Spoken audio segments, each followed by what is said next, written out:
Bismillah, salatu wassalamu rasulillah wa ala alihi wa sahbihi wa wala. Rekan-rekan viewers, ya saya akan menceritakan tentang bagaimana Lembaga Bantuan Hukum Indonesia Tanpa Riba kita bentuk dan bagaimana kedepannya fungsi pengawalan Lembaga Bantuan Hukum ini bisa efektif memfasilitasi teman-teman yang sudah bertobat. Ya, jadi kita katakan bahwa LBH Intra atau LBH Indonesia Tanpa Riba adalah fasilitas buat teman-teman yang sudah bertaubat. Ya, digarisbawahi yang sudah dan mau bertaubat. Ya, jadi cerita sedikit tentang bagaimana pembentukannya dulu. Jadi ketika kita di awal-awal ya dalam format Riba Crisis Center itu membantu ya mengedukasi teman-teman yang sudah telanjur begitu, yang sudah membuka kata-kata riba, pada akhirnya kita sampai kepada pertanyaan buat yang sudah telanjur ini bagaimana pendekatan penyelesaiannya. Ya, ketika itu kemudian kita banyak mengenal lembaga perlindungan konsumen, kita banyak mendengar LBH begitu ya.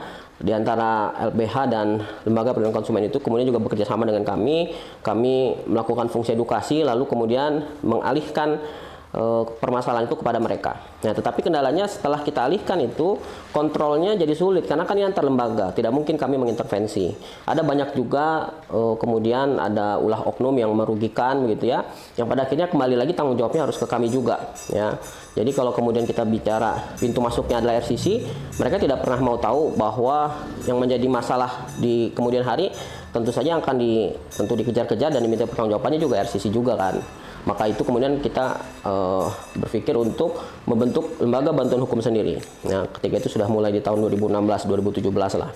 Nah, di awal-awal pembentukan ya kita memiliki layanan yang memang menjawab kebutuhan lah ya, bahwa pertama bantuan hukum ini harus mengarah langsung kepada upaya bebas riba ya, terkonfirmasi insya Allah 100% harus bebas riba dan harus bisa, karena ini bicaranya bukan, sekali lagi bukan opsi ya, ini keharusan ya, karena bayar riba itu mendatangkan laknat dan Allah mengharamkan ya akila riba wa mukilahu. Orang-orang yang sebagai debitur sebetulnya punya tanggung jawab ketika krediturnya tidak mau menghapus riba, maka tugas menghapus riba itu ya mengarah kepada debiturnya ya, apalagi diancamkan juga kepada yang membayarkan, dosanya sama ya, laknat juga ditujukan kepada mereka ya. Jadi dalam hal ini kemudian kita mentargetkan 100% harus bebas riba. Kemudian yang kedua yang terjadi kemudian kan adalah tekanan-tekanan yang datang ya, makanya kemudian Lembaga Bantuan Hukum kita fokus juga untuk pengalihan tekanan. Jadi kalau dulu banyak di awal-awal kita menangani kasus-kasus yang tanpa agunan yang memang tekanannya sangat besar. Ya, kalau bicara tanpa agunan kan mereka sadar kalau mereka tuh kesulitan untuk menagih tanpa ada tekanan begitu ya, sehingga kadang-kala akhirnya juga melanggar prosedur, kemudian juga ya melanggar hukum ya, perbuatan melawan hukum sering terjadi dalam hal penagihan-penagihan itu. Ya, jadi kita 100% melakukan pengalihan tekanan dan itu terkonfirmasi juga bisa kita berikan kepada teman-teman yang sudah bertobat tadi ya. Setelah memberikan kuasa, kita memberikan ya layanan untuk dalam pengalihan tekanan tersebut.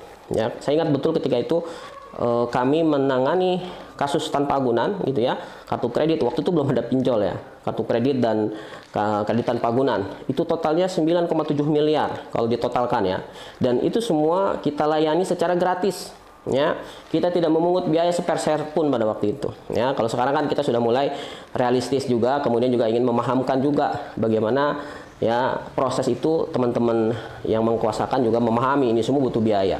Ya, kalau sekarang kita kemudian memungut fee operasional ya, hanya untuk ya pengganti biaya sewa ATK, gedung, kemudian transport, kemudian komunikasi dan yang lain-lain.